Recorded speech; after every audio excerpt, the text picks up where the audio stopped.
Hey, Jason here from Simply Swider.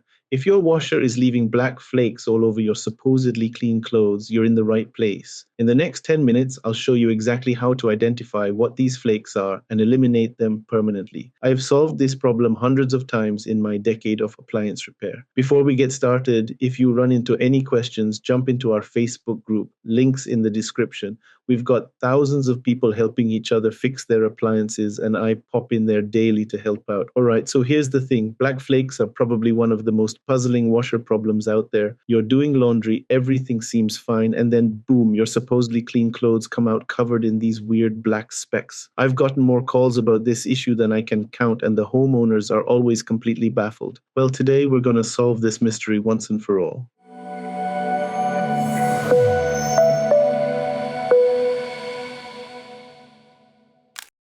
The first step when you see black flakes is identifying exactly what they are. This determines your solution. Here's what you'll need: paper towels, a small jar, warm water, and good lighting. Collect several flakes from different areas of your clothes so you can examine them properly. Check out their size and color. Are they tiny like sand or bigger chunks? Next, do what I call the feel test. Rub a few between your fingers. Are they rubbery, hard, gritty, or maybe oily? If they feel rubbery, you might be dealing with a washer component breaking down or even something that came off a piece of clothing. Here's something most people don't think to try. Put a few flakes in a jar with warm water and see if they dissolve. If they do, you're probably looking at soap buildup. You can even do a burn test if you want to get scientific about it. Light one up and see if it burns like rubber. Also, pay attention to when these flakes show up. Do they only appear during hot cycles? That's usually a dead giveaway for soap residue breaking loose. One more trick. Put some wet flakes on a clean paper towel and see if they transfer color. This will tell you if you're dealing with hardened oil or grease.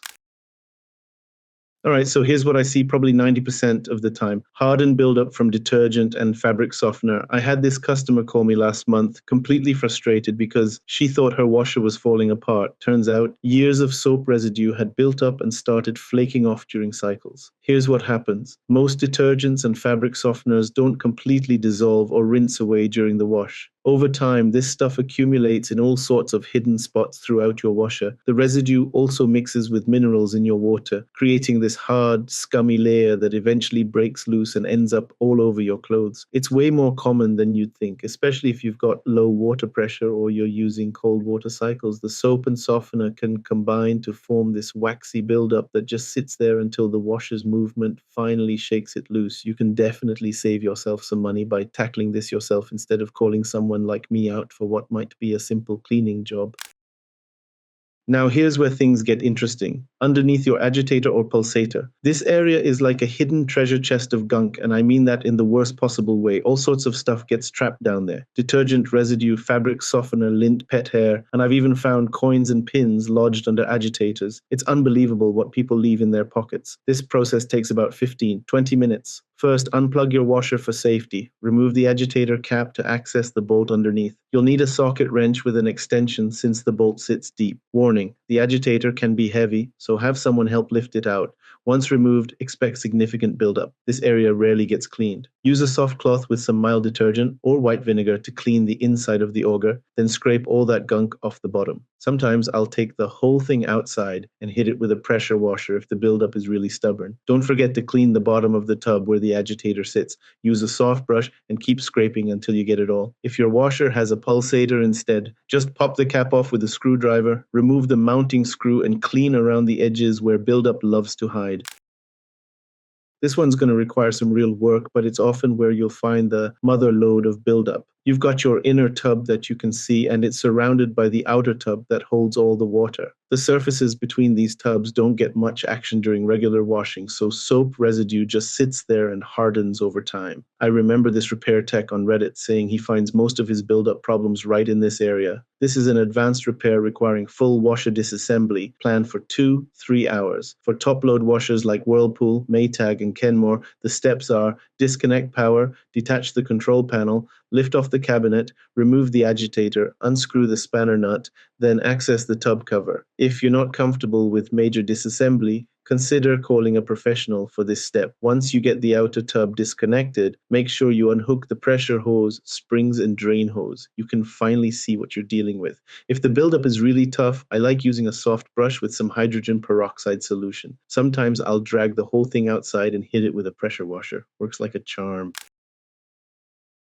If you've got a front-loading washer, the door seal is definitely a prime suspect for black flakes. These seals have all sorts of folds and crevices where soap residue loves to hide out, and they don't get much water flow during the cycle, so nothing gets rinsed away naturally. I've seen some pretty nasty stuff growing in door seals over the years. To check yours, just pull back all those rubber folds and inspect every corner. You'll probably find buildup, mildew, and who knows what else tucked away in there. Use a soft brush or cloth to scrape out all the grime, then spray the whole area with a cleaning solution and wipe it down good. The key is getting into every single fold. Don't skip any spots because that's where the problem will come back. This is one of those maintenance things that can save you from bigger problems down the road, and it's way cheaper than replacing the whole door seal.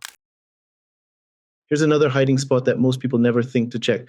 Underneath and around your detergent drawer, soap residue sticks to the sides of the drawer and the compartment it sits in. And since most folks never pull the drawer all the way out, it just accumulates over time. The good news is most detergent drawers are designed to come out completely so you can get to both the drawer itself and the compartment. Pull that thing all the way out and take a good look. You'll probably be surprised at what you find. Clean both the drawer and the compartment thoroughly, making sure to get all the soap scum and buildup. Sometimes you'll find mildew growing in there too, especially if your laundry area is humid. A little elbow grease here can prevent a lot of flake problems later on. That's how you tackle those mysterious black flakes in your washer. Start by identifying what you're dealing with, then work through these common hiding spots systematically. Most of the time, it's going to be soap buildup that just needs a good cleaning. Prevent future flakes with this simple maintenance schedule. Clean your detergent drawer monthly. Wipe down door seals after each use, and deep clean under the agitator every 3 months.